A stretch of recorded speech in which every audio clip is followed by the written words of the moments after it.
This seems rather flat here for a big SUV, and well, indeed it is, because this one is the Audi Q8 concept, and you could say it's really far from a concept, but it's actually not, because already in 2018 they want to introduce this one here as the Coupé version of the Audi Q7, the full-size SUV. And here in Autogefühl, we will also take a look at this one here from the exterior and the interior with Thomas. Let's go.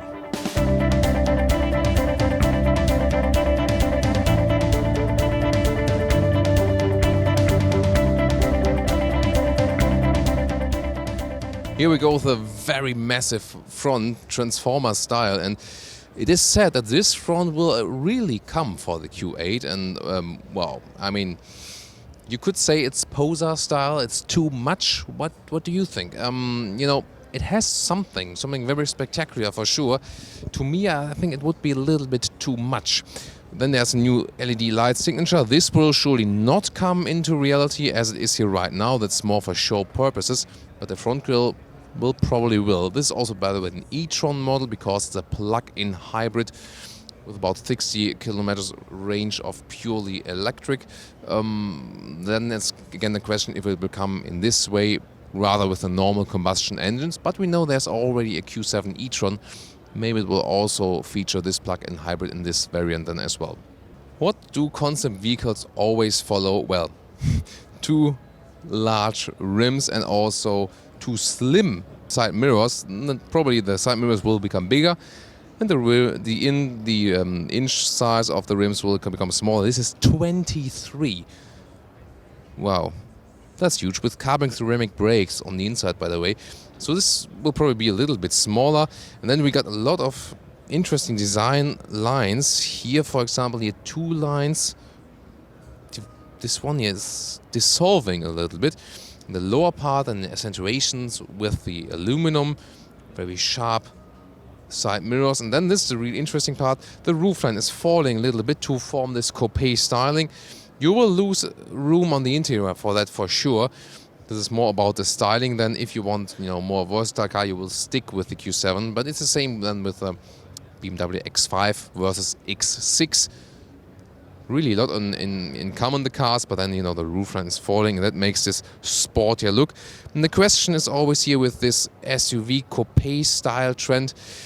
Well, it doesn't really make sense, but people obviously demand it also to have, you know, a more evil, more cool look also for a big SUV. Would it be something for you? The rear looks a little bit unharmonic to me. I mean, we have this side, there's a rear wing here, then there's this attractive light strip that I really like, but then there's a gap, there's a step, another step. You know, I would like it if it would be a little bit rather harmonic, or what do you think? So this could come in the middle part, but the rear taillights, they should, you know, they will probably be a little bit bigger in the real version. And if we look down, a massive diffuser here we can see, and well, just a small exhaust, but at least they didn't put any fake exhaust on that one here. So where's the door handle? Well, this is the door handle, the Audi logo, because when I put the finger on here, whoa, there it is. Then the door jumps open. So interesting new mechanism. Not really sure if this will come into effect for the serious car, but it's a show effect here for sure. And you see, when you're standing in front of the door, it's maybe not the best solution. Then the first look into the interior with a text style, also with sharp angles everywhere. Also on the inside of the doors, microfibers used, I really like that.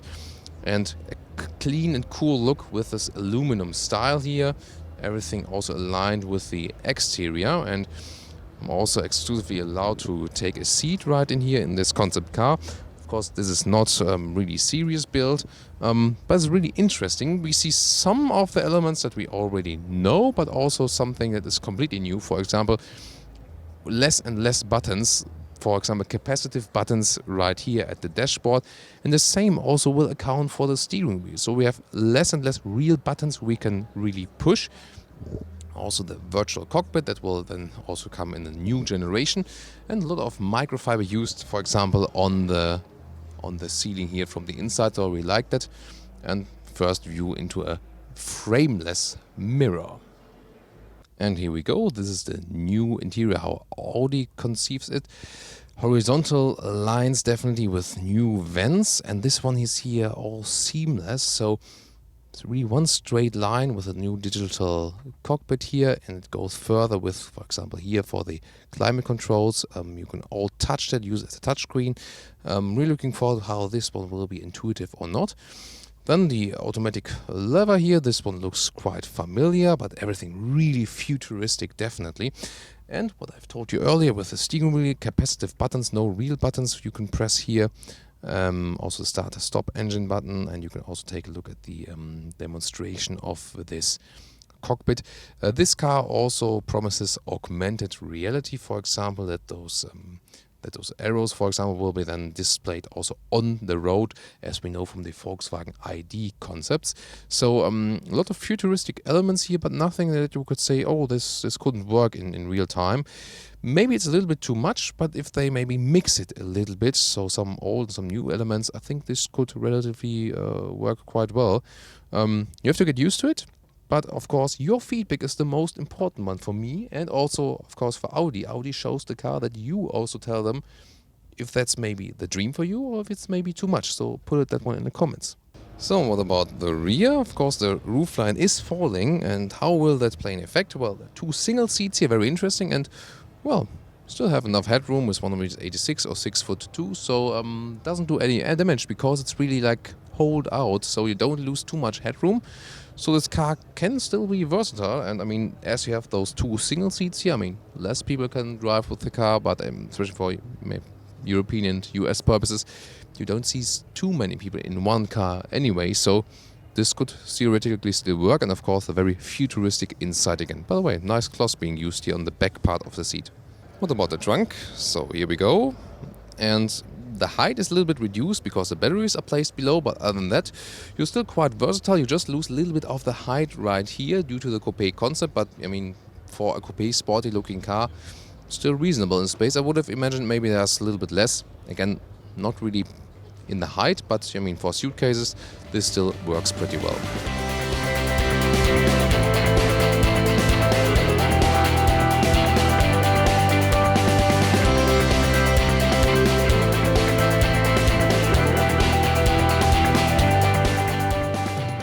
Another conclusion, Audi Q8.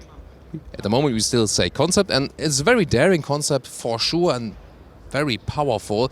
If it's too much or if it's just right and great, that is up to you, and we will discuss it in the comments because Autogefühl is also your #1 community to discuss cars for sure. The interior will work as we see it right now, also very futuristic, interesting ideas, and the question is if we are already really up to this.